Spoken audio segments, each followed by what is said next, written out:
Ano? Oh, bakit hindi mo pinaloob sa akin?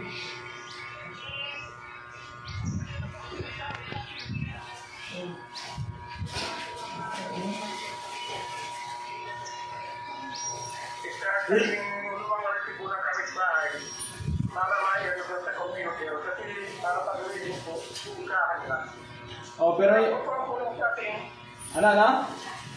Yung resibo pero ang kapit bahay kahit lumala yung nabayaran lang. Oh, hindi mo naman kasi sinabi yan. Sabi ko yung kaya lang yung nakalimutan ko Naghihintay kami. O, kailan daw makakabit? Kailan daw? Bigyan mo ako ng date. Sa una na, si manager na maabot, kasi lunes po, kasi yung exact publication ng posting na pagkakalitan, ay wala man daw kasi resibo doon. Nagtanong-tanong daw kasi wala man daw. Eh, sabi mo kasi, bago mag-15 diyan kami galing sa inyo kanina. Ano po sa kayo dito? Oo, may pinaasa mo kasi ako eh. Sabi mo bago mag-15, makakabitan na. Andun na kami sa Kubo eh. 3 araw na kami doon natutulog, wala kami kuryente. Ang init-init. Kasi, pero tuwing na lang sila yung malat po. Yun lang po ang kulang. Okay lang kayo.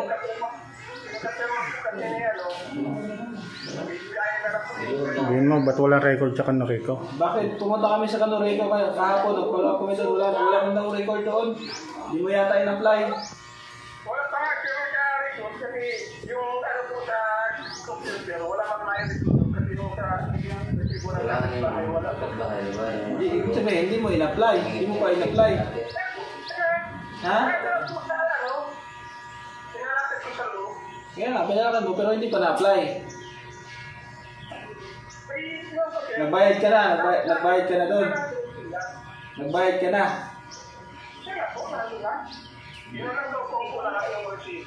Hindi mo kasi inano sa akin agad dahil hindi mo inano sa akin. Dapat inasikaso mo, tumanggap ka ng ganyang trabaho. Dapat inasikaso mo, tinatawagan ka, hindi ka sumasagot.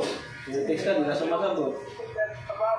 Kahit huwag mong irason yung busy ka sa trabaho kasi tumanggap ka ng ganyang trabaho eh, tumanggap ka eh.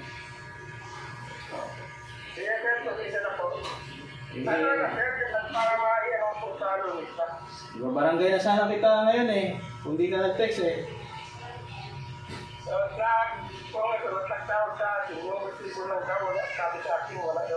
O, saan mo ibigay yung resibo ngayon pag nakakuha ko? Doon sa inyo, ihatid ko na lang doon.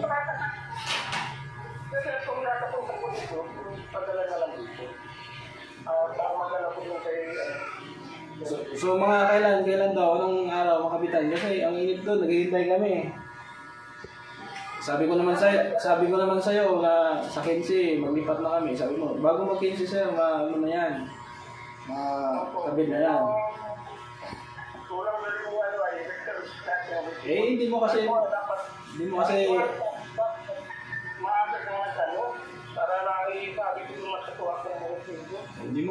kinumpleto, hindi mo inaayos. Oh.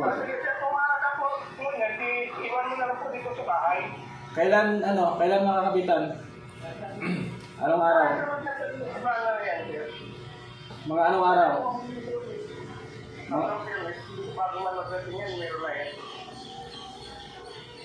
I-sureball mo kasi kailangan na namin ng kuryente. Ha? Mga Lunes, yung ano na lang, resibo. Resibo para maya sa computer yung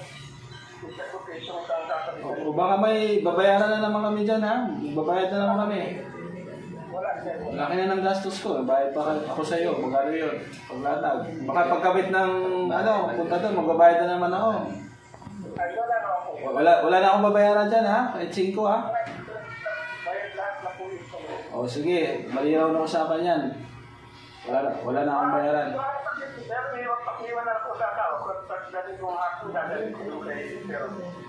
O sige, mamaya mahingi ako ng resibo. Basta Lunes. O basta Lunes ha. Lunes, Martes, mga ganon. Sa poste, yung malapit doon. Wala akong tagal po doon. Oh, sige, sige. Oh, sige. Sige, sir. Sige na po. Salamat. Oh, sige, sige. Mapunta ako doon. Okay po. Yun. Ano masasabi mo ngayon? Wala eh. Nangingi ng pasensya. Mabait ka baga? Kulang sa ano eh. Kulang sa paluwak. Tumanggap siya ng trabaho, hindi kayang panindigan. Dapat hindi niya rin tinanggap dapat. Kasi pinaasa tayo. Eh, tsaka naintindihan man natin, mabait man tayo. Yun. Anong kailangan? Anong kailangan? Manaman ako dyan, mabait kasi yan. Anong kailangan pa? Resibo. Ba't nga ngayon nahingi na resibo? Kapitbahay. Resibo ng kapit. Para maano nila, ano na yung area, malaman nila. Bakit ngayon lang nahingi? Bira yan. Kasi hindi pa nga. Wala pang apply, wala pang file talaga. Pero sabi niya, Sa Lunes pa ipapile pag nadala mo yung resibo. Kasi kasama yan doon siya atat sa mga papel. ay nangingi ka ng resibo. Pero automatic ka agad. Katulad sa inyo. Sige, hintayin na lang natin. Wala kang magawa. Kung hindi siya tumawag, di nag-text sa akin yan. Sa barangay sana kami makikita. Yan lang naman tayo, nasa charity tayo. Yan. Naintindi na lang natin. Sige lang, okay lang. Tulungan lang natin ang kalagayan niya. Oo, tulungan na lang. Pero Sa sunod na, huwag na yung gawin yun. Kasi, hindi pwede rekomenda sa iba. huwag na. Tumahilig na lang siya. Masisira mo. Pati tayo Yan. ako masisira. Yan, ayan na. Ano. Narinig nyo yung usapan ha. Kita nyo naman. Ano lang kasi tayo, kumbaga maintindihin tayo. Malawak yung pangunawa natin. Mapapasensya kaya. Sige lang, okay lang. Yun. Diyan naman ikaw doon, taga-paypay. Kaya nga. Hindi, ikaw nga nagpapaypay kagabi sa akin eh. Schedule ko kagabi, mamaya ikaw. Paypay siya, nahahanginan ako. Kasi nagagano yung sopa eh. Buksan nila ang bintana. Ayaw mo na sarado. Bukas ko ka nga eh, sabi niya. Sarado natin. Baka masakar tayo dito. Tulog tayo. Sabi ko, init ito. Hindi, pinabuksan ko naman. Ano nakalahati, no? Yun na lang. Pangan nyo na lang. Kailangan lagi may activity. Ayan, mga kababayan ha. Hindi ko, sandito natin. Narinig niyo po yung usapan nila sa kuryente.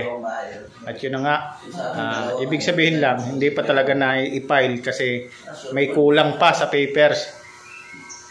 Yung resibo ng kapitbahay, inabot ng 17 days bago hingin yung resibo. Malaki ang pagkukulang nung nag-ano talaga. No? Marami tayong naiisip na keso ganito, ganyan. So matotal noon, nagamit na muna yung pera. Yun yung suma total. Alibay na lang yon. Pero sana, ngayon sa Lunes, pag talagang may maayos na. No? Yan. Maraming salamat and God bless po sa inyong lahat. Bye-bye. Hanggang sa muli po inyong likod. Kasado Tayo Vlog. Pakipalo rin po ng ating Facebook page. Salamat. God bless. Bye-bye.